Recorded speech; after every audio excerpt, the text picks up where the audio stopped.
Oh, shit. It says meeting is streaming live on Facebook on my end.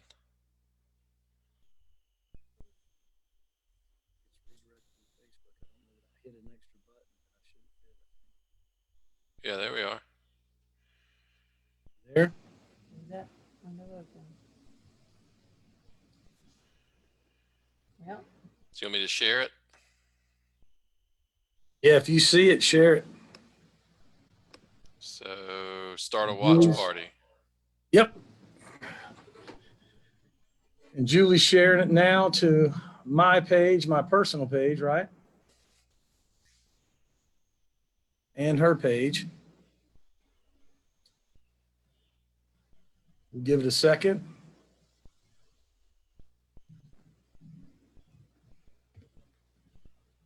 I gotta stop watching that.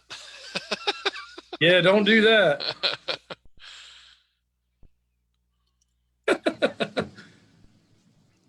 Once she gets everything shared up, we'll begin this thing. And I'm going to hit record and record to this computer. Recording to this computer. I'm checking her, making sure she's got everything. Are we getting over there to me? She says, I've got this handled. When your wife tells you that, you step back and go, all right. Matthew McConaughey, all right. All right. Party at the Moon Tower. I'm on the Moon Tower right now. It looks like you are out there. We're making sure it's on. I'm checking her to see where she's got it. When she tells me we're live on my page, you shared it to your page, right? Correct. We are there. People are sitting here probably going, what in the hell are they doing? These two clowns? I've logged in to see these two guys? We know these fuckers, man. What? This is some block royalty here. Yeah, that's right. Block royalty. That's right. I'm lower on the totem pole, so I wouldn't say royalty. I'm like a knight.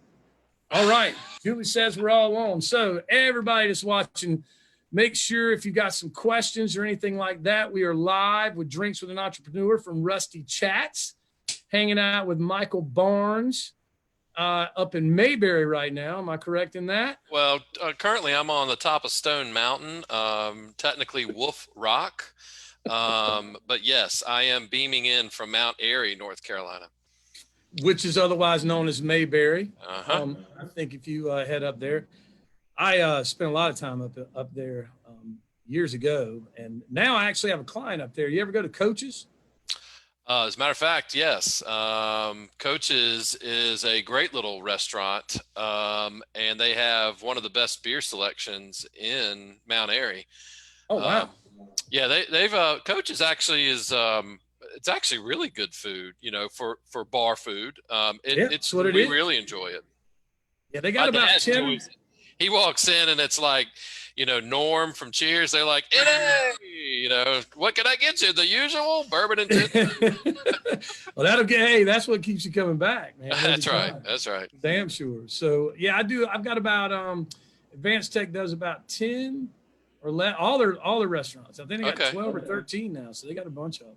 Very cool. A bunch of them running around there. So, all right, man. So we're here with Michael Barnes for all you guys that are hanging out. Michael Barnes and I have been friends for years and years from Business Leaders of Charlotte. So shout out to Business Leaders of Charlotte. This is Drinks with an Entrepreneur. So, Michael, what you drink? Well, it's funny you asked that, Rusty, because tonight I've got a little special treat. This happens to be from a little local brewery in Mount Airy called the White Elephant. All right. And this happens to be a crowler of the 72-inch IPA. And if you can do your math, which I'm not very good at, 72 inches equals 6 feet. And we all know that right now, 6 feet is the magic number. That is the magic number to stay away. I am drinking what is called Adelante. Nice. It's a Sauvignon Blanc from Scout and Cellar. I've got a cool little Scout and Cellar cooler here to set it in. This is an all organic wine. Julie and I signed up with these guys to buy, and actually we also sell it to anybody over the age of 21, I suppose. But Scout and Cellar is a lady who became a sommelier and wanted to do all organic. From what I've researched and found out, there's not a whole lot of regulations on it, so people can call stuff organic. But with Scout and Cellar, what they do is she tests it twice, and if you don't pass both her tests, she won't take it in and sell it. No dice. Both tests, she buys the entire vineyard. Oh, wow.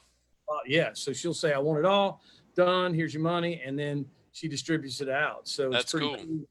And Well, if you've never had any organic wine, it's like there's no sugar, no chemicals, no nothing, man. It's badass, and you don't feel like shit the next day. So basically, you're drinking grape juice.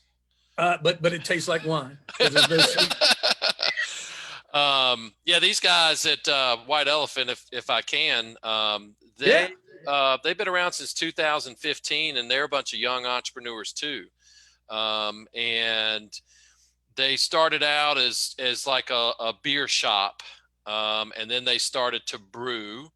Then they expanded their space. They've doubled their size now. And they're pumping out some really good beers. I'm a big IPA fan personally, and they like to do, they have a board of about 8 at a time, and they rotate them all the time. And they always keep at least 2 IPAs up on the board. And then they mix up, everything. And it's cool. Every time you go in there, it's a different type of IPA too, which is nice. They do a great job. White Elephant, Taylor Clark down there at White Elephant really does well. You remember down in well, I guess it was the 90s when breweries started getting hot, so all these little breweries started popping up, and then it was like they all just went away, and it was kind of weird for me to watch them all go away. But then in the 2000s they come back, and now that's like the big shit to have. I went to school in Colorado back in '92 out of high school. Went to the Air Force Academy prep school. And that's where I became kind of a beer connoisseur. It's like, when I really started drinking good beers. And New Belgium Brewery, out up in Fort Collins. I did that tour I was out there in the mid 90s when I lived out there and worked on a dude ranch. And, it was great. And so breweries were, like you said, they were not really existing in around 2000, just a few of them. In 2006, I went back out there and did the brewery tour with New Belgium. And I was that one guy, they're like, anybody got any questions? And I was like, and they're like, you? And I said, when are you going to get in North Carolina? And they were like, oh, that's, our plan in 2015, we'll be here. And then we're going to do this. And then North Carolina changed their laws, their alcohol content laws, and boom, baby, boom. Hit the city. Dead on. Little drinks, little nightlife, little dancing, and then next thing you know, it's $1 billion industry, man. Well, so in Boone, where I went to college, there was no liquor by the drink, so we had to go to Blowing Rock to get liquor. So all the bars would advertise multiple types of beer, and this is early '90s, and there'd be one bar would say I got 45 beers, but they Bud Light, Budweiser, none of that shit was counted. So they had all that plus 45, and I worked at this little bar called the Klondike, and we couldn't wait for the reps to come in. So all the people that worked there would just be sitting at the bar waiting, like, when you coming, so we could try all the beers, and they would bring them in. It was awesome. So how I got into good beer, I'm from damn Fayetteville in Harnett County, and we drank Natural Light, and that was it. Yeah. And I had a buddy that would be like, let me buy you a beer. And I'd say, I'll take a Natural Light. And he'd go, nope. Have you ever had these Natter Days? Speaking of Natural Light, I don't drink Natural Light, trust me, but these Natter Days are pretty good. You're killing it with that shit. But I told him, man, I said, man, I'll take a Natural Light. And he goes, no, you won't. And I was like, yeah, I will. He goes, I'm not buying you a damn Natural Light. So he bought me a good beer. And the first one was a Beck's. And that's what I got kind of hooked on. And then I started enjoying tasting beer. And, you know, that now, you know, I drink all kinds of beer, obviously. And then he was also that same guy kind of got me into wine. We were drinking some shit wine called Avia out of Czechoslovakia. And it was a red, but we'd sit around the fire and just pass that big old bottle around. And that sort of was my first, like, getting into red wine type of thing. So Yeah. love wine. Pre-COVID. Yeah, that's why we're Drinks for the Damn Entrepreneur right now, because, you know, that's what we are. We're good for the liver doctor, I think. At the end of the day. Yeah. No comment. Yeah. So let's talk a little bit about you, man. You're from Mount Airy? Originally from Greensboro, born in Greensboro, moved to Mount Airy when I was 13. My father was in textiles for the majority of his career, and I didn't move around a whole lot, but my dad did. He worked for Burlington Industries. And then when we got up to Mount Airy when I was 13, that's where we've been ever since. I've lived in Atlanta, Colorado, Raleigh, Charlotte, Gastonia, and I'm back in Mount Airy. Been here since 2017. So, And you were on a Mount dude ranch in Colorado. Yes, 3 years was of a that? dude ranch. It was it really shaped who I am today, to be quite honest. It was the best experience of my life. It helped to it was a good time in my life for me to go there and experience that. I was not a good student at the time. In fact, I was on the verge of flunking, and I'll never forget. So, you know, in the Southeast, you get out first of May, middle of May. And so the ranch, our owner would always hire, you know, Southeast people. One, our hospitality is the best. And two, we got out of school so early, so we would be able to get out there before the summer really started. So anyway, I finished my school. I didn't Senior, do good. right? No, this was my sophomore year. Oh, so you were fucking up bad enough that you had to go out there. Oh, I couldn't wait to go out there because I did not want to be around when my grades came. And, you know, it was always that 2-week lag. You finished up your last exam and it was about 2 weeks and your report card got sent home. And so I'd been in Colorado. Like, I went home for a day, packed my shit and went out there. And I'll never forget the phone call. You know, I kept waiting for it. And sure enough, it came, and it was my parents, and they were both on the line. And they said, "Well, we got your report card today." And I said, "Well," and they said, "Maybe you should consider not going back." And I said, "Matter of fact, I'm glad you said that. You broke the ice. I'm not going back," you know. And I went into this long rant on why I was not. And fortunately, my father and mother took me to a little ice cream shop in Breckenridge, Colorado. They bribed me to go back. I was driving a piece of shit 1981 Plymouth Champ. And they said, "You go back and you make the at least all B's. We'll consider getting you a new vehicle."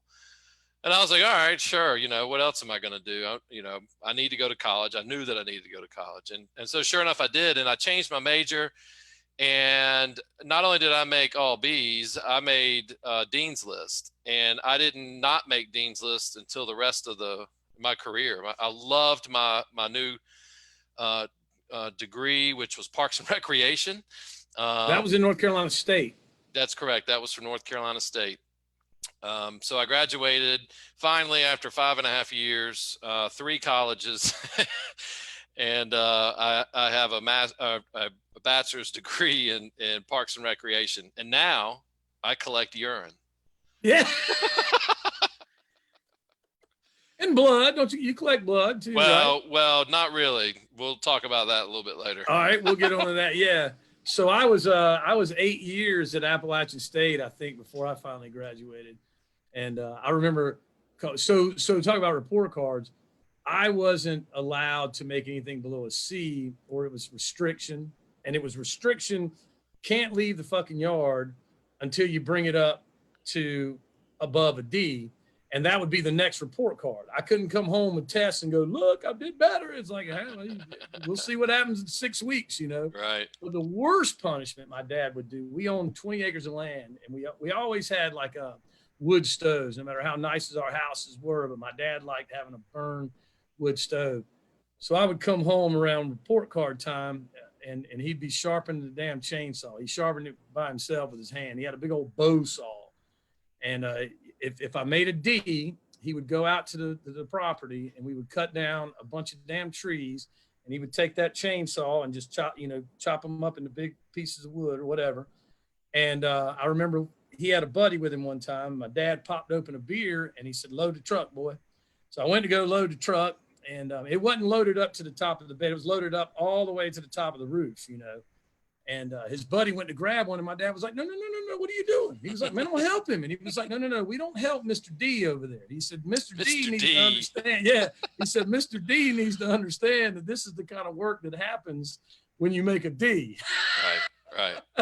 So he would work my ass off. Then we'd drive home. I'd have to unload it, stack it, and then for those 6 weeks, I would have to split the wood.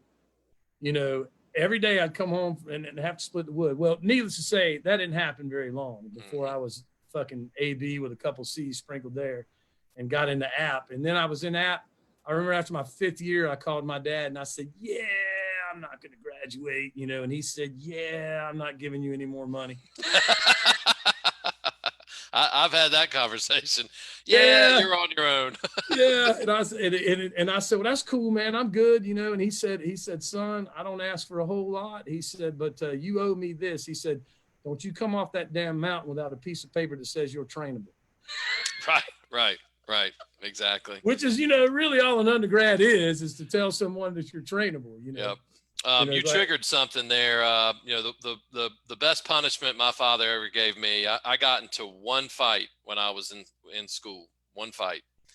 And when I came home, I got home, my mom, my mom picked me up and brought me home, and my dad called in the middle of the day, and I answered, and he's like, "What are you doing home?" And I said, "Well, I'd got sent home." And he said, "You know what? We'll deal with this when you get home." Or when I get home. Yeah, and you had to just sit there with your butt hurt going, "Oh, shit." So when he got home, his punishment for me was to grow a garden. And so I had to go out and find pick out a little spot in our yard. I had to measure it out, till it, everything, get it ready. It was just a piece of grass. I had to turn it into a garden. Honestly, it was the best thing that ever happened, because I ended up growing corn, some like cantaloupe, or I don't remember, just we tried broccoli, squash did real well. And when at the end of the summer, and I was real proud of my harvest, my dad said, "Son, you did a good job with this garden. You were this close to having to raise pigs." And hey, there's big money in raising pigs if you're a damn big ass pig farmer, but you obviously weren't that guy. No, and I have no green thumb. Yeah, man. Nah, it's crazy what we learn from our parents, and shit, I hope we can just pass it on to our kids at the end of the day. Yeah, you were absolutely. student body president, so you tell me that you sucked at school, but you were student body president, so you were one of those politician cats. I guess you could say I was a politician cat, and I'm like the furthest from politics these days. But I enjoyed being around people, and I enjoyed communicating with people, and I know that there are people that don't like me, and that's fine. But the majority of the people that I associate with, I think they do. So, that was fun. It was an honor, a privilege to be student body president, especially in my high school. We had 112 people in my class, 104 actually graduated. And it was a great, high school was a great experience for me. College, I enjoyed it too. I enjoyed high school and loved college more because of freedom. Yeah. And I did just enough to stay in. I remember my first semester, I put my hand through a window trying to open it on an accident and cut my wrist all up pretty bad, and couldn't write. So I used it as a crutch, and I made a 1.2. So when my dad, at one point I was Mr. D, but after that, for a long time, I was 1.2. That was my name. When the report card that came in that got me into a little trouble was a 1.4. Yeah, see, I was 0.2 behind you. At one point, he finally said, "Son, if all you want to do is make C's, that's fine." And then, of course, this was a D, but And he was like, he said, as long as I keep getting a bill, I guess your ass is still in college. but, but it's up to you to do with it what you want to do with it, you know. And I ended up joining a band and having a really good time. Yeah, fuck the C's, man. Yeah, I was like, hell yeah. Well, that was fun. Here's a C chord. Yeah, I know my C's, Here's Dad. a D chord. Hell, there's even an F chord there, Dad. There's also an A. There's and an B, A. There's an A. But I'm gonna stick in that F, C shit, and D. Those are my three. I think all my songs are written in C, D, and F. Maybe that's Of course they are. In honor of your dad. Or in honor of my dumb ass in school, you know. So then you, I guess, came down here to Charlotte. It looks like it says grad of UNCC 2001 Earth Science. Yeah, so I went back. Does this come from growing the garden? It's growing some kind of garden. But so I went back to school and was trying to teach. And Earth Science, being out in Colorado, it really changed. I was a Parks and Recreation major, go out to Colorado. It really got me into the environment kind of thing. And I thought, you know what, teaching Earth Science would be great. So I went back to school, got a degree in Earth Science from UNC Charlotte. I really enjoyed the education of UNC Charlotte. I thought my teachers were phenomenal. Like, I really got into it. And I was, have you seen the campus lately? It's fucking gorgeous. Yeah, it's probably been 4 or 5 years since I've been up there. But Sure. When I was there in 98, 99, 2000, well, actually, I guess it was 99, 2000, 2001. It was a suitcase college, and I enjoyed being down there. I had some friends, some old friends that I lived with, and man, I played a shit ton of foosball.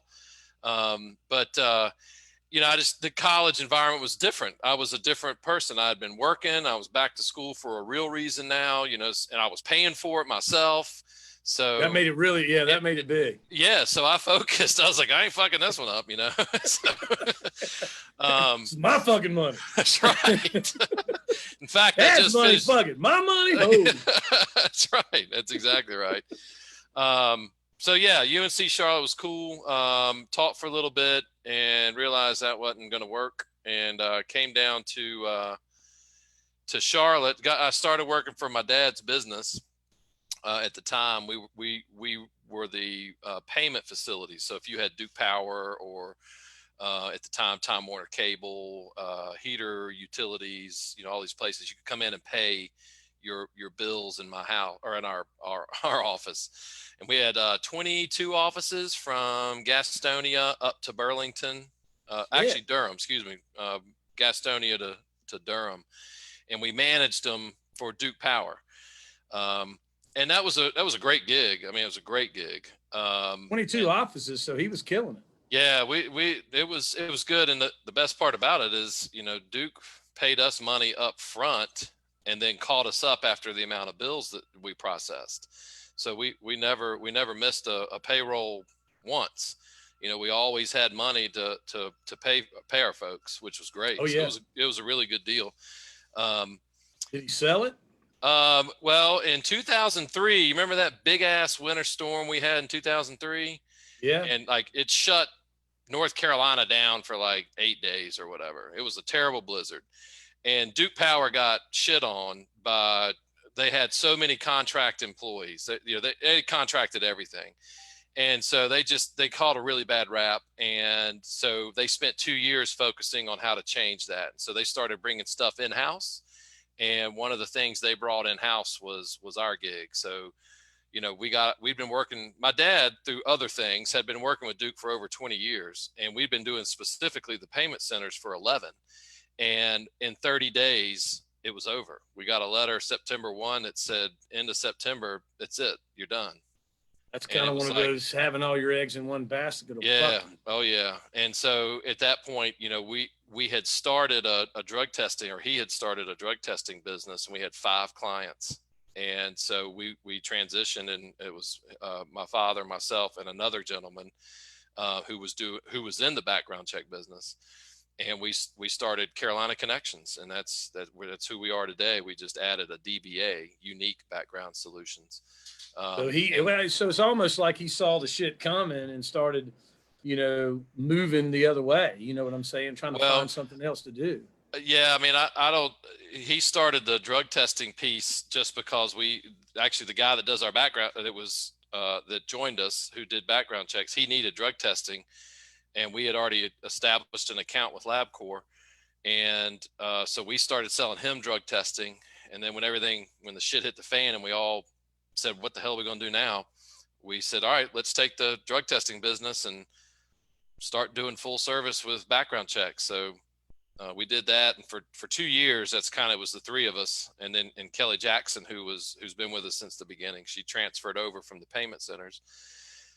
We did that, and our third partner ended up leaving because he saw that we were starting to grow, and he had his own background check business, and not to get into all the details of that. My mom was dying at the time. Yeah, so it was a real tough time for my father. I mean, I really look at my dad, think about that, and how hard that was for him to lose his wife, lose his business, kind of all at the same time, and it was a real struggle. But I look at the past 15 years, and I'm really proud of where we are. I mean, we have 11 employees now, and we have 4 locations where we do drug test collections, and I have at least one client in all 50 states. Oh man, that's fucking awesome. Hell yeah. Yeah. It's cool. And I'm not ready to retire. Don't get me wrong. I mean, still working my ass off. We're all ready to retire. We just can't. I tell people I've been applying for retirement for years. I can't get anybody to fucking hire me. I know. So I think I'm going to sue everybody that won't give me retirement for fucking age discrimination.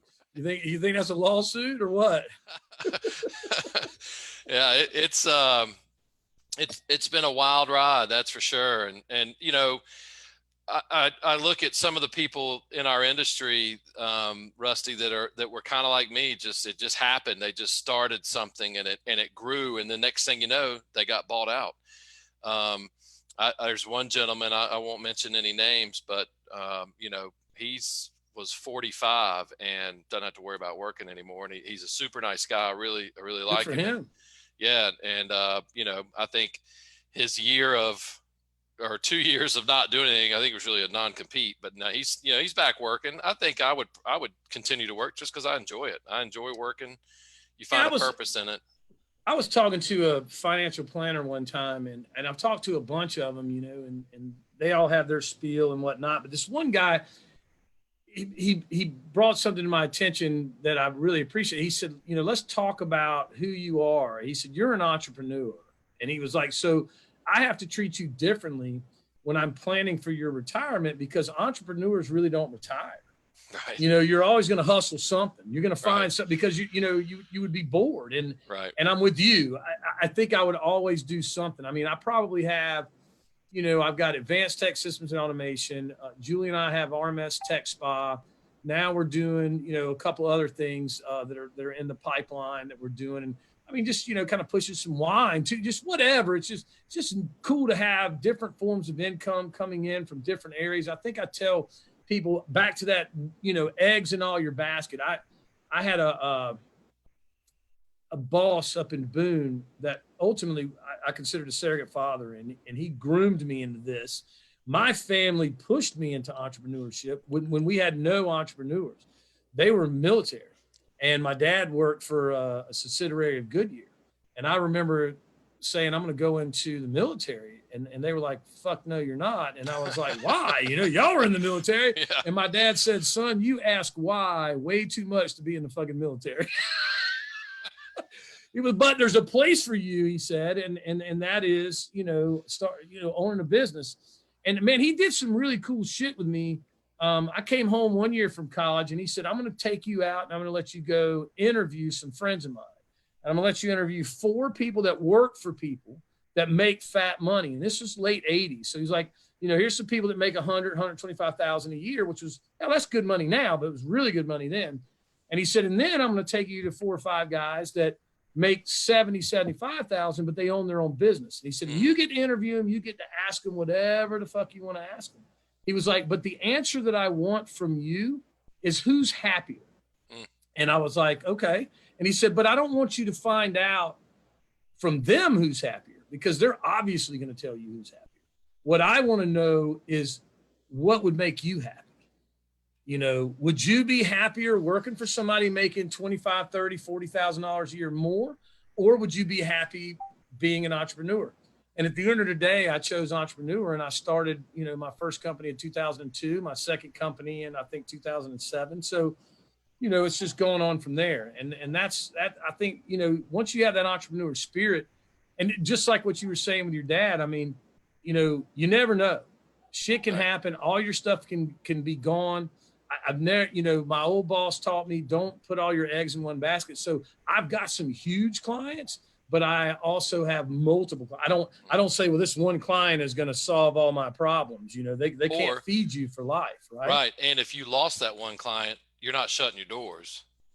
Right. And that's the big thing that I've tried to do with all that. So, we talked a little bit about that, what you're doing, and we're going to get back into that. But I noticed here, looking at your resume, or not your resume, but just so you've been to, let's see, 58 Phish shows. Yes, I have.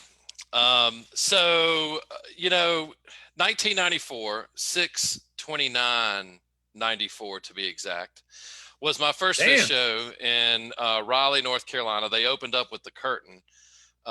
It was an incredible experience. It totally changed my perception and understanding of music. Right. Yeah. And I'll never forget, you know, it was the first time I had seen the full effect. And what I mean is, you know, the people, the party, the music, you know, everything. It was just a full day of nothing but fun and escape from reality, if you will. And just, it was incredible. And so I went to that one show. And then the next year I went to 2 shows. The next year I went to 4 shows. The next year, 6 shows. And then in 1999, I topped off at like 10 shows. And then, you know, I started getting into reality and had to work and all that shit got in the way. You know, but one thing, and, you know, Phish took a break in 2004, and it was amazing. It kind of correlated with my life. 2004 is when I kind of started to settle down. And so I got 5 years of a break, no Phish, got to see a lot of Trey Band, but, and other music. And then they came back in 2009. And, you know, I haven't nearly seen the shows in the past 10 years as I did in the first 10 years. Sure. But they have remained solid in my life. I mean, I you know, I've got a lot of my close friends. That's all we talk about is the music, and we find different shows and share them with each other and just, you know, talk about it. It's my soap opera. You know, it really is my soap opera. And, you know, without or as your grandmother would say, the stories. Yeah. I need to watch the stories today. Oh yeah, I call it my revival, man. I'm going to church. You know, I'm going to get down. I'm going to replenish my soul. You know, that's where I saw. Remember when I saw you dancing at our lake place, and I called you Kicking Barnes? Oh yeah, because you were doing that hippie little kick. I had the feet getting up there. Man. Yeah. Kicking chicken. I always liked that little hippie kick, you know, that they would have. So so is that your favorite band, Phish? By far, you know, they are. If you want to get into deep roots, you know, Pink Floyd is probably my all-time deepest love. But you know, I listen to way more Phish now. I'm a classic rock guy, classic rock connoisseur, jam bands. But you know, I cut my teeth on rap, man. I was in 8th, 9th, 10th grade. I was a huge rap fan. So your favorite rap artist? You got one? Well, Public Enemy is. Yeah, I was gonna say Chuck D for our age. Yeah, Public Enemy is one of my favorite. I love Kool Moe Dee. Yeah, I like LL Cool J, man. I think he's great too. Right? Fat Boys, Run DMC, um, what's the name? Sugar Sugar Gang, Hill Gang. That was Sugar Hill Gang. my first two records ever was Casey and the Sunshine Band, the white double album he had. And then my dad gave me $20 to go up to the store. I could walk to the shopping center from our neighborhood.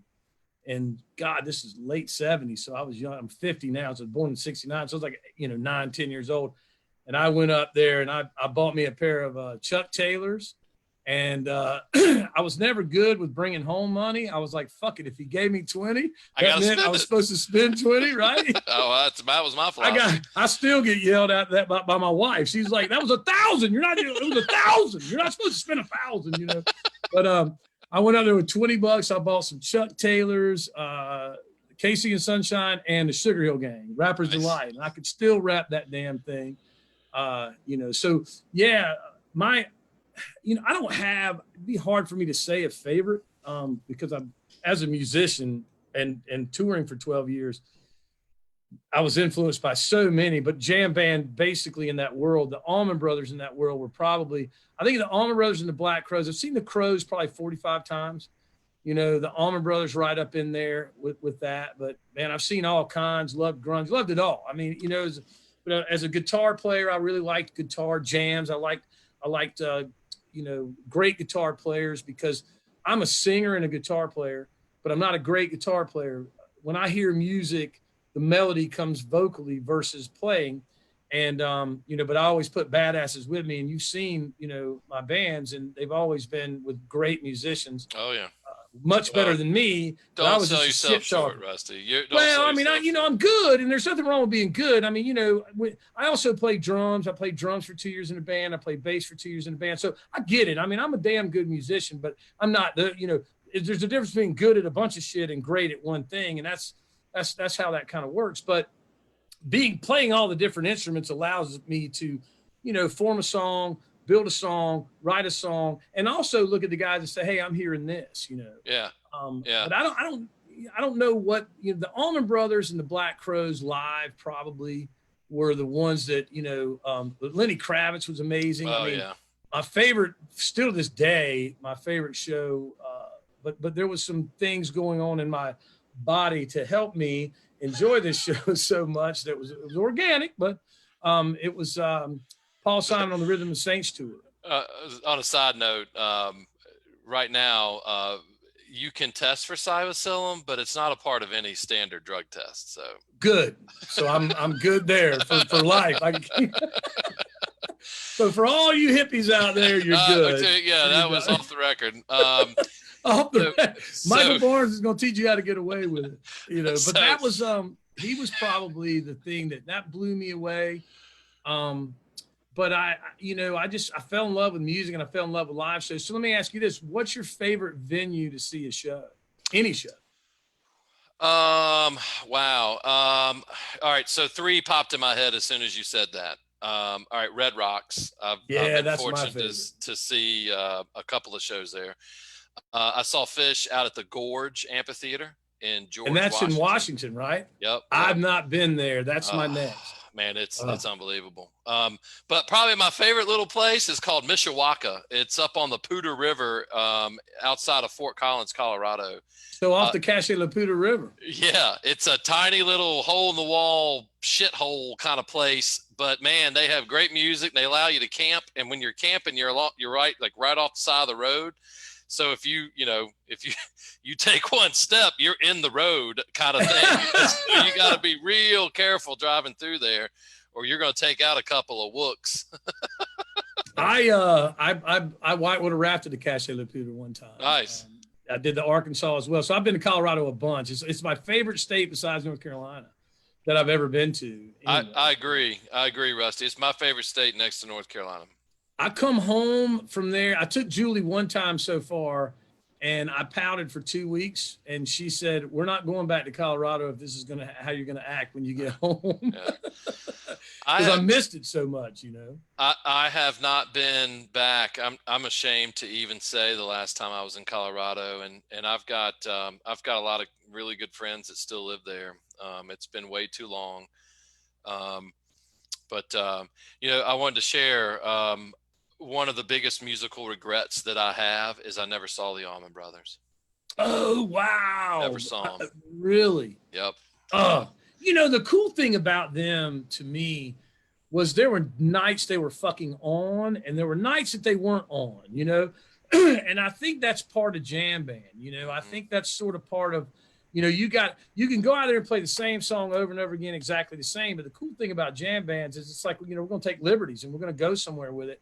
And sometimes, man, when you go somewhere, you're hot. And sometimes when you go somewhere, you're not. And my band was a song-oriented jam band. So we wrote songs and we wrote good songs. Nothing ever great, obviously. Some people think they're great, but but there were times in songs that we wanted to go and take our liberties and solo and have a good time. And man, I always connected with the Allman Brothers in that way, because as we toured the Southeast and played in all those bars and everything, some days we were fucking on fire. And some days we sucked, but we were always still good. Like, to us, we sucked, Yeah. So the Allman Brothers to me were that way. The Crows, I never saw them suck. As much turmoil and anger and agitation in that band, no matter what, they fucking rocked every time. What do you think about Chris Robinson Brotherhood right now?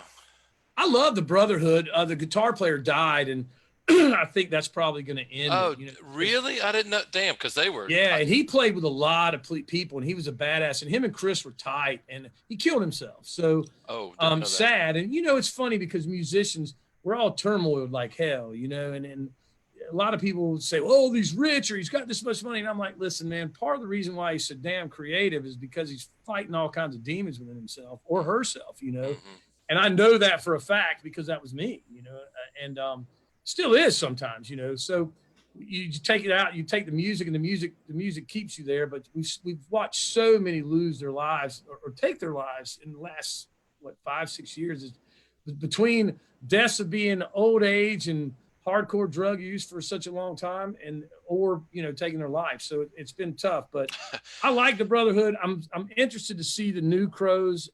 I'm still mad because their drummer was, to me, a big part of the band, and he's not going to be on tour. But I get it. The brothers were so turmoiled that they were just like, I think from what I read, it was like, listen, we can't bring anybody from the old school back, or else it's just going to bring back all the old demons and we're going to fucking fight again. That's the whole music side of things. But I was wondering, because when I saw the Fish stuff, I was like, so what did you do? Abandon your brothers? Like, you're, you went from 58 Fish shows to being a drug tester. And well, there is a reason that I am the administrator now. What was it you said to me years ago? You said, "Who's doing your drug testing, Rusty?" You were all excited. And I was like, man, I don't even know. And I had a partner at the time. I was like, I don't even know if we could pass the damn thing. I think that'd be a lawsuit waiting to happen, right?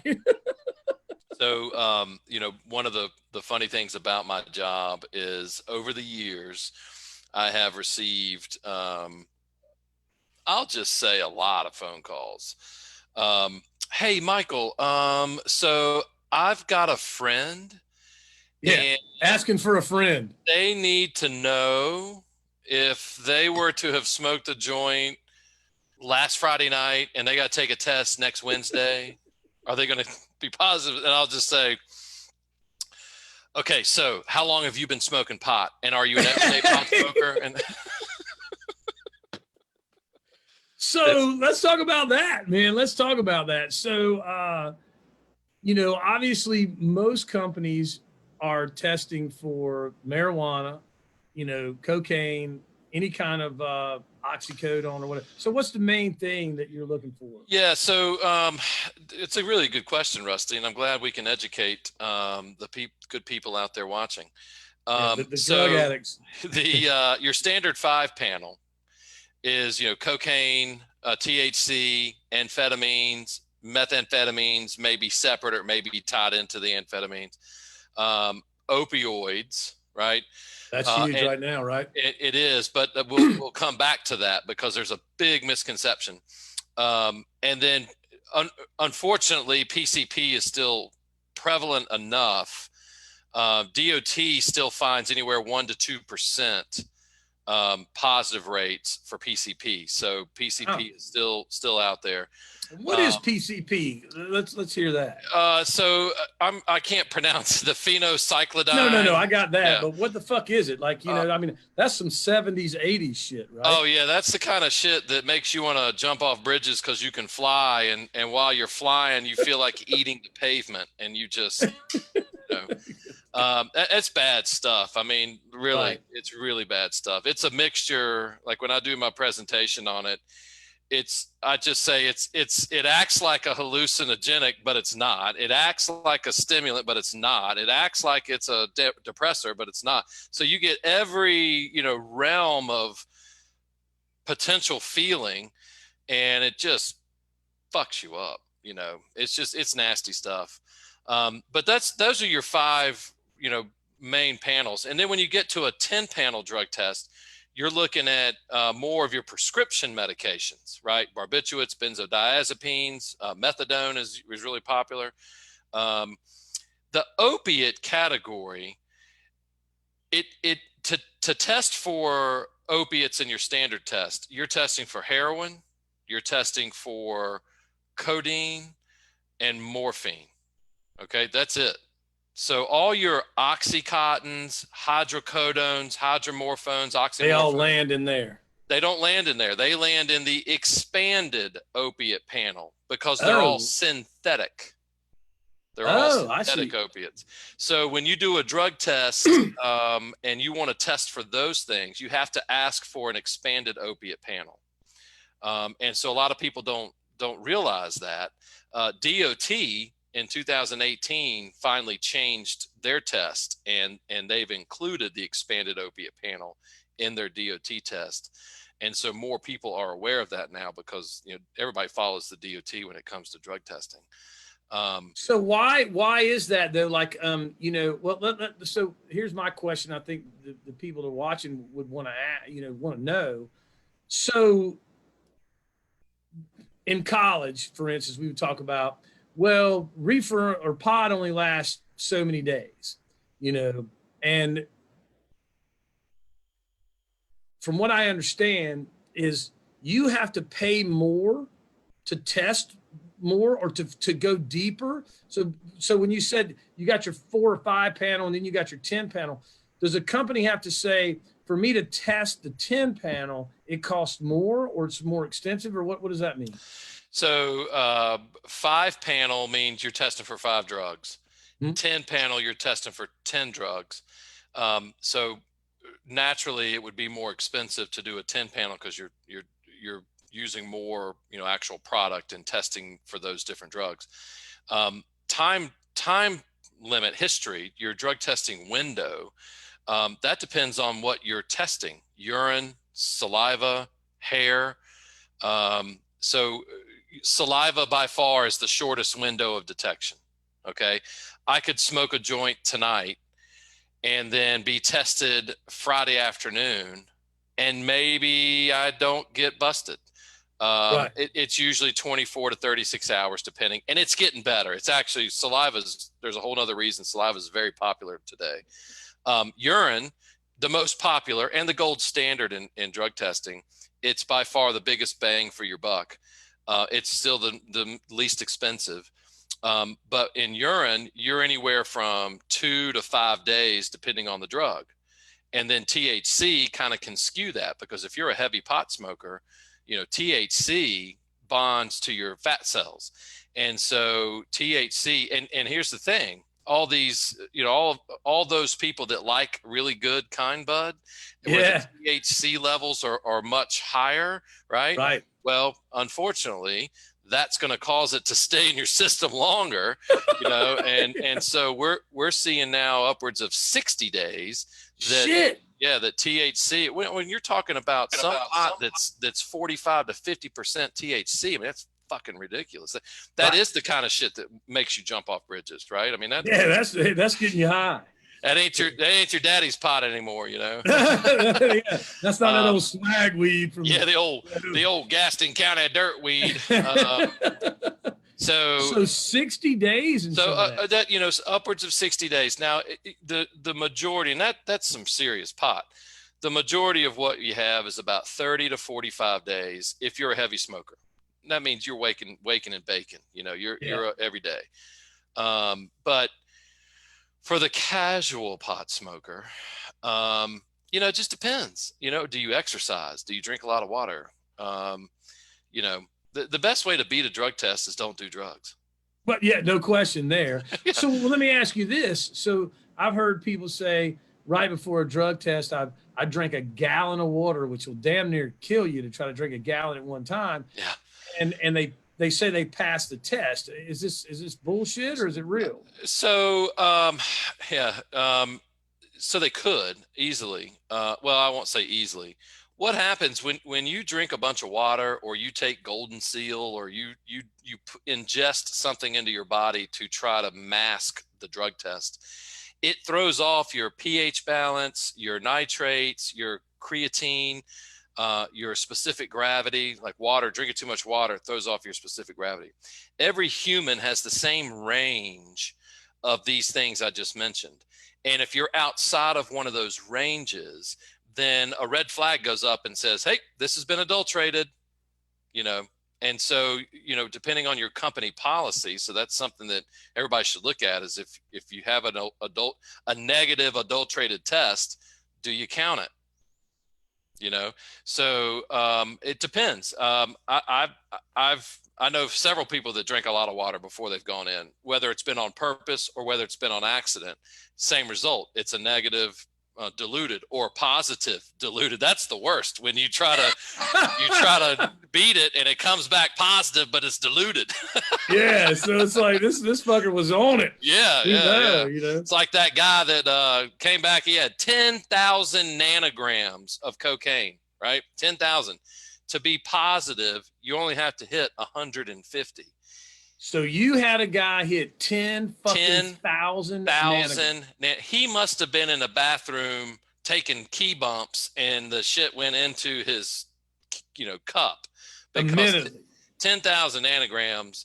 I printed it out. I marked out his name and whatnot, but I printed out the report and put it up on my wall for about 2 years, because it was just 10,000 nanograms. So did he come in all geeked up? And well, we sent the results to the client, and the client replied back and said, Michael, I don't normally do this, but I had to ask, because when I saw 10,000 nanograms, I had to confront the guy and was like, do you know anything about this? And his honest to God answer was, well, I was living with this old lady and she was putting it in my cornflakes. So the old Frosted Flakes excuse. No, it was not. I swear to God, that's the part I printed out, was my client that was talking about dumping it into his cornflakes. Fucking cornflakes. Yeah, and that happened to be like 2 months ago, where cocaine's out of your system, in 2 to 4 days. So cocaine is out in 2 to 4 days. Yep. And you can find that. That's not a tip from your Uncle Lair, that you can find. They're out there. It's out there. I'm not trying to teach you. Well, it's like, so one thing is, Stevie Ray Vaughan is one of my favorite guitar players, if not my favorite of all time. And I've read much about him. And there was a point in which he was doing so much cocaine, he was pouring it into his Jack and Coke to do interviews, to stay jacked up, and he just was rolling. But it apparently crystallized while it was in his Jack and Coke. And as he drank it, it tore his damn stomach up. Ooh. And had him, coughing up blood and all that stuff. So ultimately, that's what got him to stop. But it's an interesting thing. And so I've got friends that are probation officers, and I think they sort of know what you know.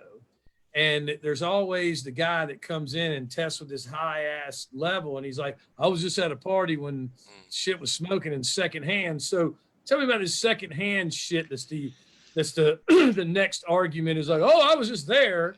Yeah. We did a social media blitz for, about 4 or 5 months, where once a week we'd post the top 50 excuses for being high.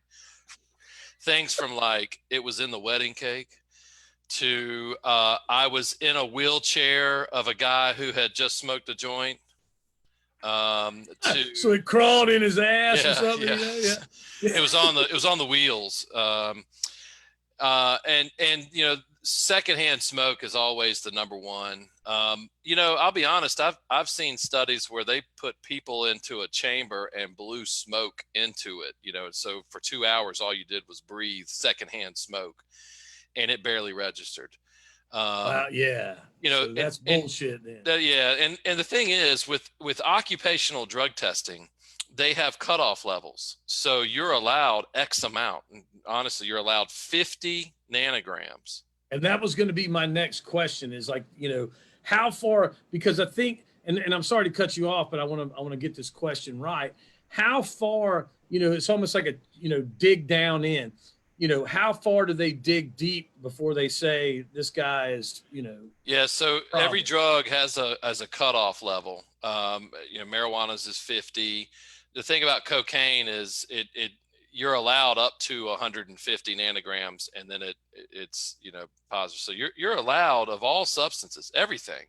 You're allowed, and I've always been told it's because of environmental factors, right? So environmental factors, you're allowed a little bit of a substance, and the idea is at that cutoff level, it's not enough to necessarily affect you, but it is enough that could be in your system and could be testable. Right. So if it's below that cutoff, it's negative. If it is above the cutoff, it's positive. So, I think that's the right way to do it because, the whole poppy seed thing is true. You could eat a poppy seed that has enough in it that it could, test for opiates. That's why they have in opiates, the panel opiates, they have a 2000 nanogram cutoff and they have a 300 nanogram cutoff. So because of the whole poppy seed thing. Wow. So, yeah, it's interesting. So what about the hair shit? So, all right. So of all of them, we talked about saliva, we talked about urine. You got blood and hair, I guess, are next, right? I'll go ahead and put some myths. Blood is not, it's not all powerful. I mean, you're still looking at very close to the same ranges as urine. Okay. So hair testing is still the most expensive. But it gives you a better historical perspective of someone's drug use.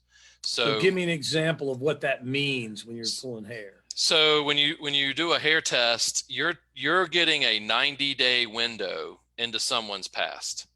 So 90 days. That's standard. All hair drug tests are 90 days. Now with me, I've got a little bit, right? So they would do 90 days. It's an inch and a half. So every half inch on a human grows at about a half inch a year. Does that say that right? Human hair grows at a half an inch every month. Human hair grows a half an inch every month on average. So when you do a drug test, you're taking an inch and a half. So that's 90 days. Okay. So it's not going down into the roots. No. You cut it right at the scalp. You're testing, and this is the great thing about hair. You can't adulterate hair. You can't bleach it.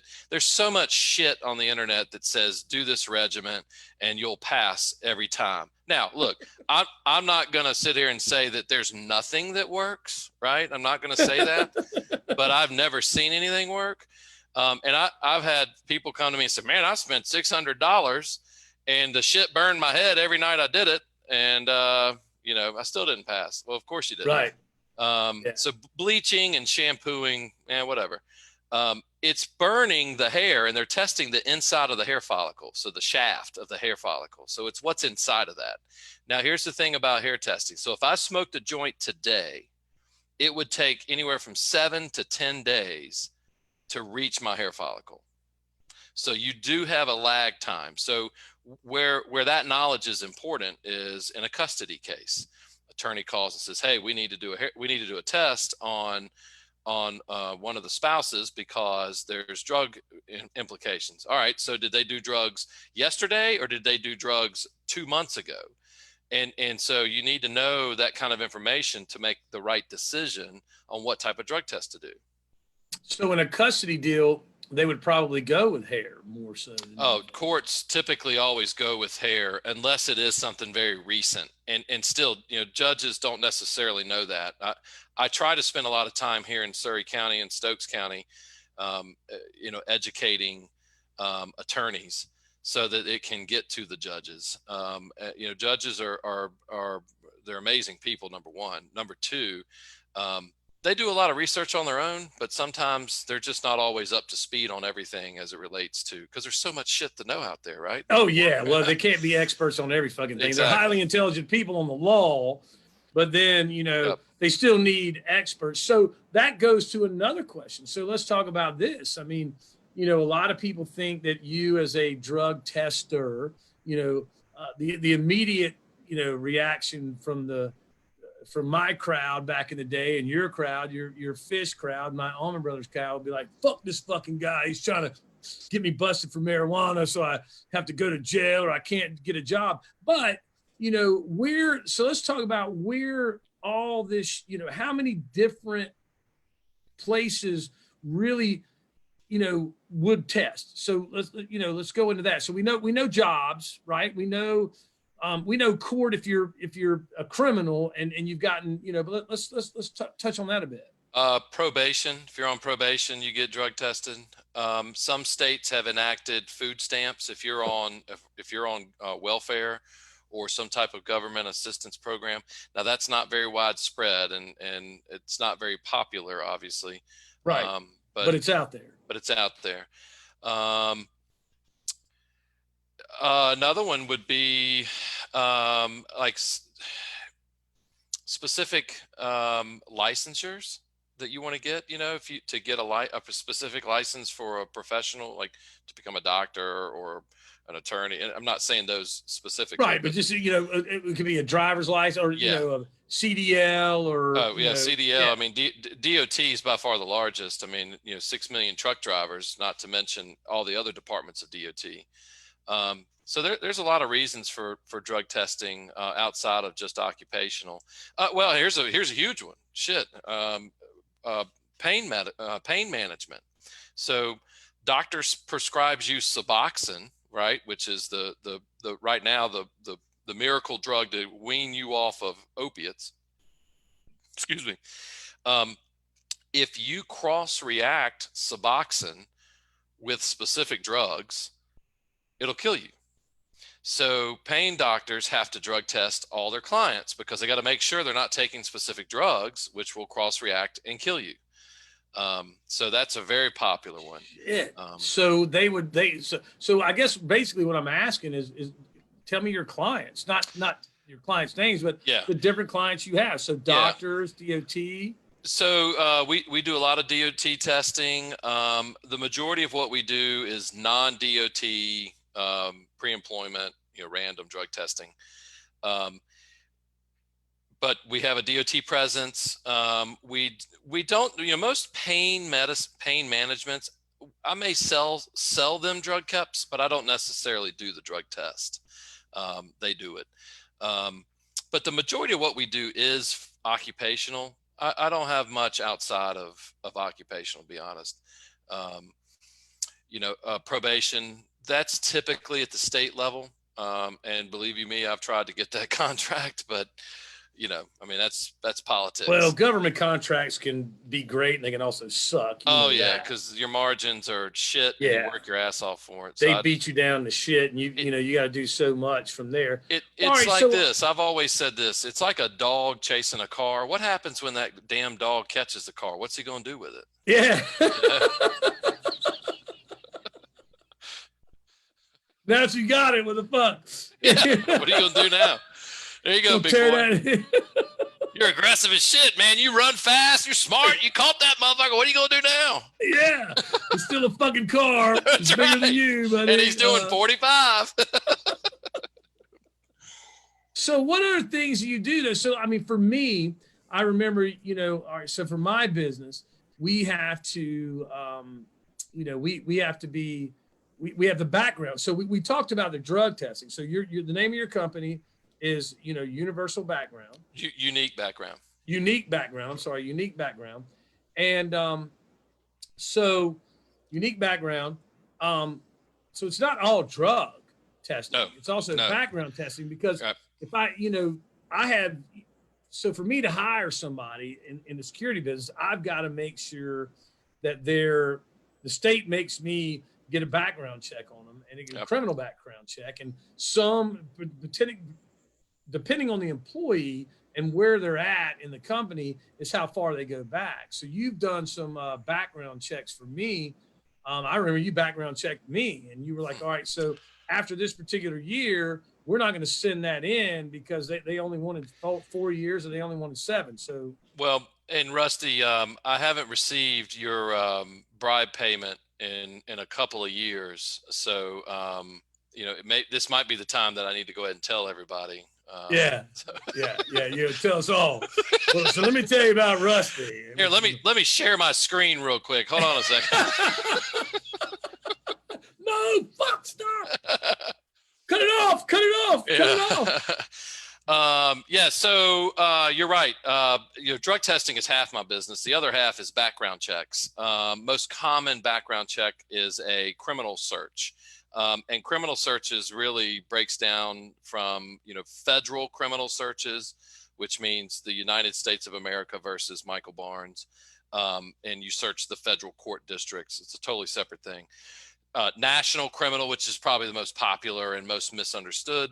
Statewide searches, county searches. So those are your criminal records. You have motor vehicle reports. You have social security validations, credit checks, education verifications, employment verifications. Those are really your most common. Tenant screening. I do a little tenant screening, but that's not our forte. I have a handful of folks that, they may own 5 or 6 apartments or houses and they rent them out and they'll run shit through me. But criminal records, motor vehicle reports, education verifications, drug testing, those are what help to build a solid background check program. So what did you say just a second ago when you said a misconception? So national criminal background check. So, they're the best bang for your buck, if you will. But they are privately held databases that purchase criminal records from the sources at different intervals of time. The sources could be Department of Corrections, Department of Public Safety, AOC, which is Administration Office of the Courts. They could be purchasing it directly from the county. There's literally hundreds of ways to purchase data in the criminal record world.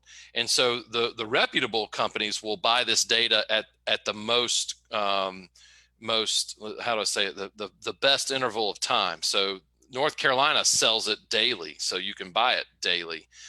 Most other jurisdictions do it on a monthly basis. Some jurisdictions do it on a quarterly or biannually.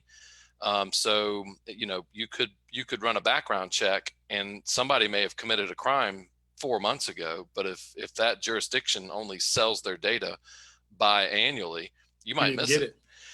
So those national criminal databases, when you find a hit, you have to confirm it, right? You have to go to the source, the county search, and verify it because it could have been expunged.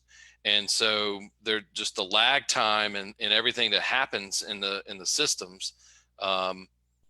They cause a lot of problems. Basically our fucking court system is antiquated as fuck. They're pushing paper. Yeah. And, so, and each state is different, right? Yeah. Not every jurisdiction sells their data. Really? Yeah. Not every, you can access every county you can go into and pull someone's criminal record right out of that county. Okay. But not every state. California, for example, there's no statewide system in California. I can't go to California and buy a statewide California criminal. You can only run county searches. God, how many counties are in California? Honestly, I think it's actually less than North Carolina. I think there's less than 100. So we got 100 or so here. There's 100 in North Carolina. Texas obviously has a shit ton. Oklahoma has a bunch. So you got to go fight through all that bullshit. Well, we know over time that, you know, we've been doing this for 15 years. Number one, we're patched into a network of researchers. So I need something out of Norman, Oklahoma, then I send it to my researcher that can pull Norman, Oklahoma, and he goes in the courthouse and gets it. Fucking Norman, Oklahoma. So you know that exists. I'm like, Yeah. what? I was like, Norm, your dad and coaches? Well, it's funny. It's funny you say that because that's the first time in 15 years I've used Norman, Oklahoma. My go-to thing is always Johnson, Iowa. And I don't know why I went to Norman today, but yeah, we're in Norman right now. Yeah. So what we should be doing is changing your fucking background to Yeah, wherever to the hell Norman. you're at right now. Yeah. I'm in Norman. So in Norman, Iowa. Yeah, click. Yeah. This is the courthouse in Norman. Let me go in here. Yeah, this would be the baddest Zoom shit on the planet. Yep. But you know, so here's an interesting thing with COVID, right? So COVID-19 shut down almost every fucking court system in the country, right? Yeah. So come middle of March, man, it shut everything down. And in Pennsylvania, they shut down their ability to run an MVR because in Pennsylvania it's not automatic. Like you have to go through the Pennsylvania. So for like a month, they just backed up because Pennsylvania said, we're shut down. Fuck you. You can't get it. But my clients kept ordering, you know, because they don't know. They're just ordering, right? So I had, you know, in my queue, like 35 Pennsylvania MVRs that just sitting there. And we didn't know when they were open back up. And then finally they opened back up and it took like 2 weeks to clear out the queue because there was so much imagine across the country, there was so much backed up and they had like I can imagine two little ladies in there, you know, one by one grabbing a piece of paper. Hold on, I found it. And they already sent it in. You're like, no, this motherfucker's a murderer. That's the wrong guy. We gotta. It was nuts, man. And so every day, like our vendors have been great because they'll send out emails. And at first it was, all right, here's the list of all the new closures.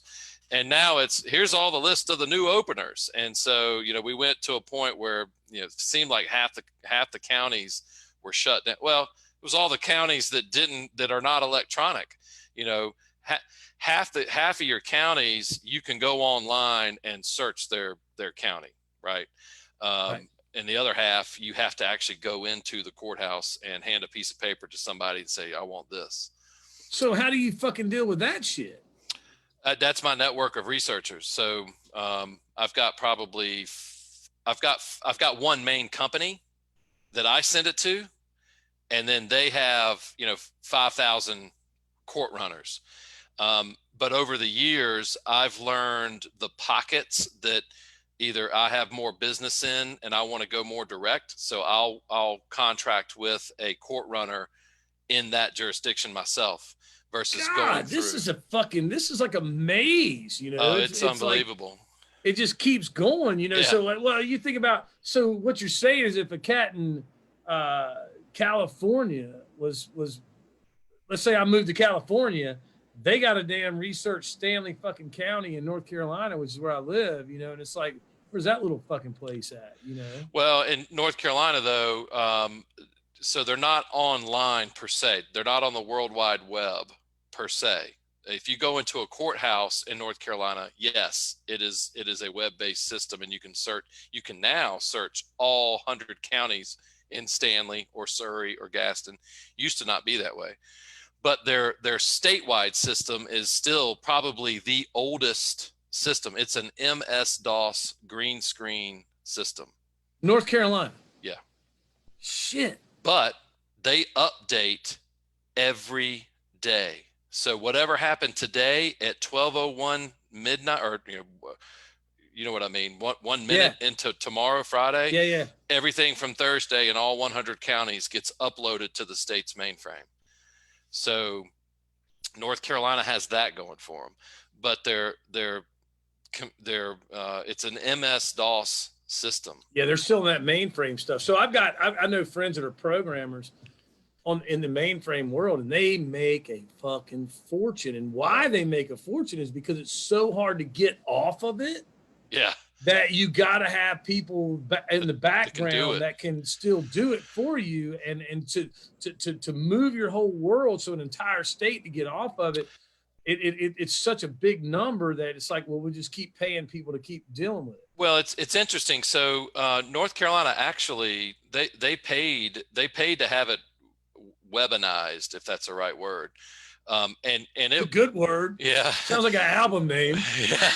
A Beastie album. That's like the Beastie Boys. Oh, my favorite one, dude. That's one of my favorite, man. Oh, name the song. Name the song. Paul's Boutique, or Sure Shot. Sure Shot. Yeah. Yep. That's Sure Shot. Was it Paul's Boutique? I think it's on Paul's Boutique. I think it is too. Yeah. All right. So since we did that real quick, favorite Beastie Boys albums. Fuck it. Oh, License to Ill. That's yours? Hell yeah. I grew up on that shit. Hell yeah. Oh man. So it's got Paul Revere on it. That's my favorite Beastie Boys song. I got you. I'm still Check Your Head, but man, Paul's Boutique is just it's like this. Check Your Head and Paul's Boutique are like, I don't know what to do with them, you know. So anyway, sorry guys to go off, but anytime you bring the Beastie Boys with a bunch of white dudes, we're gonna be like yeah, so like South Carolina, for example, they charge $25. Well, 26 now. They charge you $1 to process your credit card. You can go to their what they call the sled catch system and run a statewide in South Carolina. New York, $95, right? So they're charging $95 every time you run a statewide search. Excuse me. So tell me what would make you go to different states, basically where the person lived?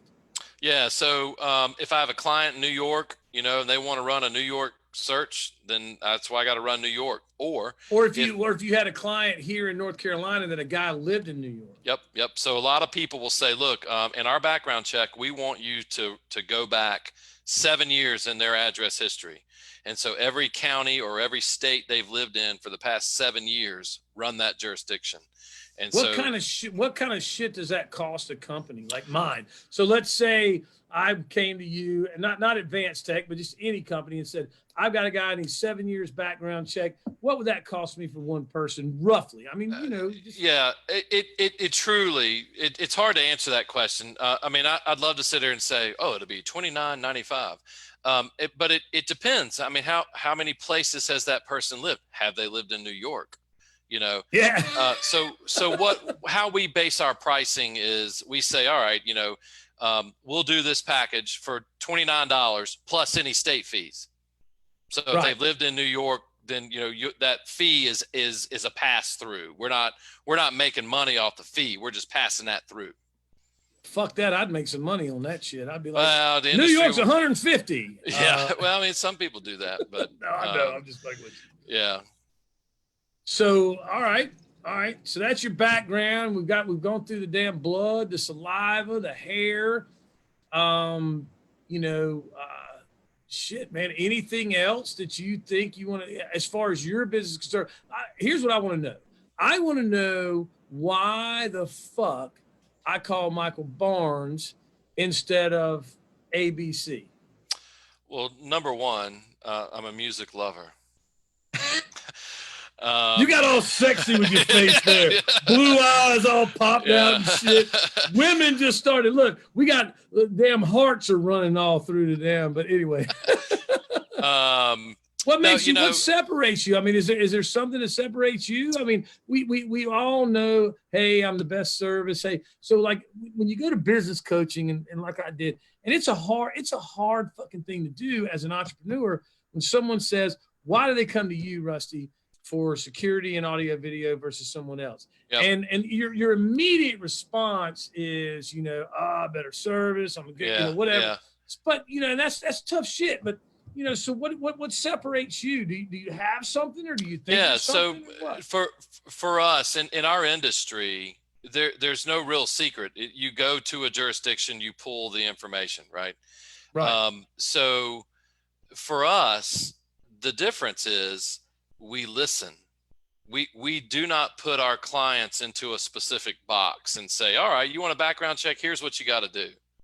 We actually listen to what, you know, what what the individual's role might be, because I mean every company has different roles, different job descriptions that would require different things. Are they driving trucks? Are they going into people's homes? All those things could constitute different background checks. So our one of our little things we've always said is we're large enough to handle any size business, but we're small enough to continue to give you the attention to detail. Yeah. And that's what I really like. And lastly, we like to educate. We really like to educate our folks. Well, obviously, I mean, you came with a fucking plethora of knowledge, and that's a $2 word for me today, plethora. Excuse me, El Guapo. Do you know what a plethora is?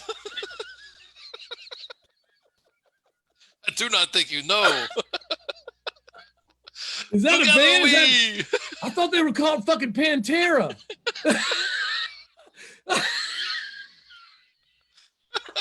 Their name was Plethora? Is that what they were trying to say the whole time? Pantera, I'm sorry, in the Garden of Eden, like, what? In the Garden of Eden? One of my favorite movies is Three Amigos, Oh, yeah. I can tell, obviously.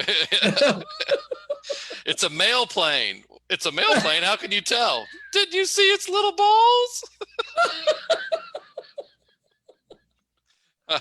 I love Steve Martin, man. Steve Martin, Martin Short, Chevy Chase. Golly. Steve Martin is fantastic. And what a great fucking musician. Great musician. Well. Great musician. A lot of people have no idea how good he that is. cat is. I followed He's him. A good player, man. Yeah, I follow him on Twitter because of his work with Railroad Earth. I mean, he's a great musician. He's a good player, man. He's a really good player. He's a better player than I am, but that's just not, But anyway, so I think we've gone over about it. Is there anything else you want to share business-wise at this point? We're about 8:22. We try to run these things for about an hour and a half. Okay. So anything business? I mean, shit. You and I don't know if anybody else would enjoy it, but we would fucking sit here for 3 hours doing this shit. Well, to be quite honest with you, Rusty, I kind of lost track that we were actually doing Rusty Chats, and I thought you and I were just hanging out talking. I mean, that's kind of what it got to. That's what it's all about, bro. Right? I think it's, well, let me say this for the listeners and the watchers out there. I'll tell you the reason the mindset behind this was our networking stuff. So let's get into this for a minute, because, you were the president of Business Leaders of Charlotte, but what got me here with this is actually getting involved with Business Leaders of Charlotte allowed me to network with multiple entrepreneurs. And I tell people a lot of times, like, God, most of my fucking friends are entrepreneurs. I mean, I got a ton of friends. I mean, obviously, shit, touring in a band, college, everything else. I mean, I got tons of friends, but I do spend a good portion of my time with entrepreneurs, especially given what I do as a business where, security, audio, video, and whatnot, I'm hanging with the owners. And I've learned so fucking much from just networking and hanging out with these people. Yeah. I've learned a shitload from you way before this. You and I talk about Scott Donahue. I think one of the things we talked about, you said one time he looked at you and said, getting to 500,000 is really not a big deal. It's that 500,000 to $1 million that's a motherfucker. That's the hard part, right? So you get $500,000 in sales, and you're like, and then it's like that. The rest of it is a creep, and it seems to remain. It seems to be true from what you look at. But what I wanted to do with this was to give people who don't have the big city vibe, that don't have the, so I got a good friend who's a badass at what he does. He's down in Lewington, North Carolina. He started a shop, and he's thrived, but he's also, ups and downs, the ebbs and flows like we all do.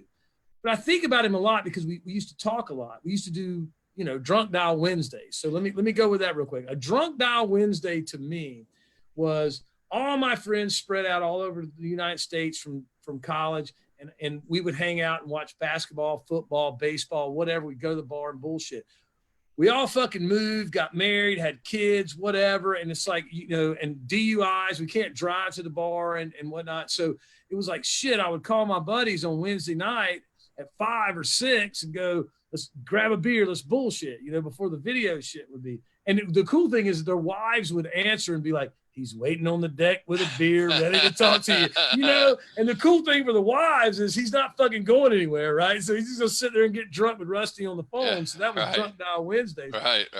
And the irony, or not irony, but the interesting thing was as the night went on and as I would keep getting fired up, I'd be in California calling motherfuckers at midnight because it was only 9. Mm-hmm. So anyway, I thought, you know, take that and then take this networking shit and take the fact that people like my buddy Rodney, you know, they don't get to interact with people like you and me on the daily basis to just bounce ideas off each other and find out, you know, there are times when we think we're fucking up and we're actually doing well. Oh, and yeah. there's times when we're fucking up and we think we're, you know, or vice versa. So let's talk about networking. You were the president of Business Leaders of Charlotte. So let's go there real quick and talk about that. You know, my tenure in Block, especially as president, was probably the 2 best years of becoming a business, you know, understanding and learning about being a business owner. Yeah. I learned so much From other people.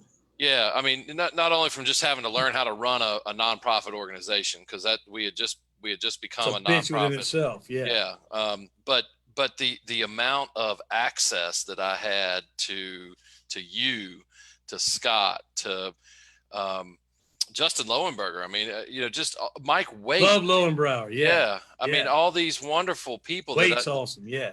It just got to, as you said, bounce ideas or just say, hey, man, I'm scared to ask this question, but I'm going to ask you because you're not going to make fun of me, or at least not too much when I ask. I'm not really a fucking dumbass, am I? Right. You know, so, you know, having that type of access to something like Block, I truly miss it now. Even 15 years, I'm not an expert at running a business. I'm not.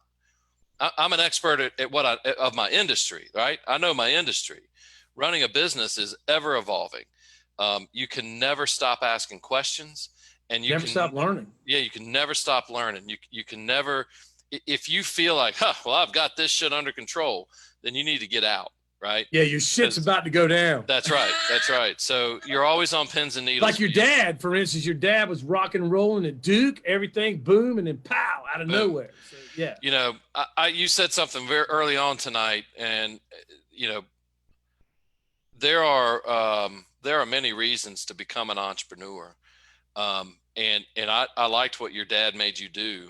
And I knew immediately when you asked the question, I was like, I know my answer. You know, I'd rather make less money and have the freedom and flexibility that I got. Yeah. I don't make a ton of money. I make enough to be comfortable and happy. But, sure.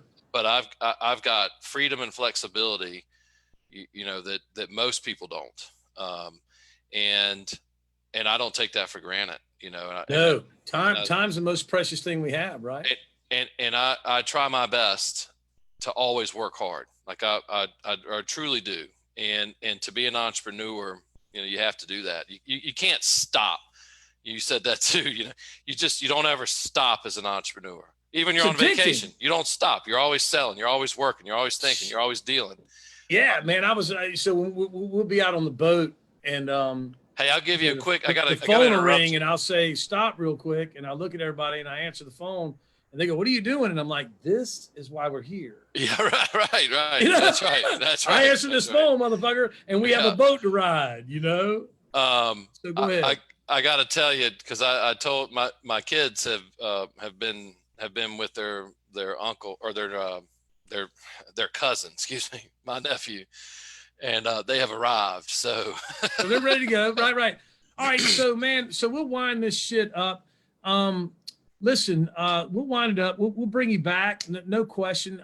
Man, I appreciate your time. That's the biggest thing, because as we talk about time, it's the most precious thing anybody can ever give, because you cannot get it back. So this hour and a half you spent with me and everybody out there watching, I mean, that's free, man. You didn't get paid. I didn't get paid. We were here bullshitting, but we're giving our bullshit, you know, our time to people. So thank you so much, Michael Barnes. And I've loved it. Unique It's been Background great. Solutions. Everybody that's out there, please look down. Julie has it all laid out. The website's there, all that stuff. But hey, I love you, brother. We're going to see you soon here at the lake. I'm sure at some point, man, keep hanging in there. Is there any last thing you want to say to anybody before we say goodbye? Hey man, thank you, Rusty. This has been great. I mean, I feel like you and I got to catch up, you know, it's been a lot of fun. I'll leave you with this. Time flies like the wind. There's your boy. That's right. Time flies like the wind, and fruit flies like bananas. I don't know what the fuck that means, but it's cool.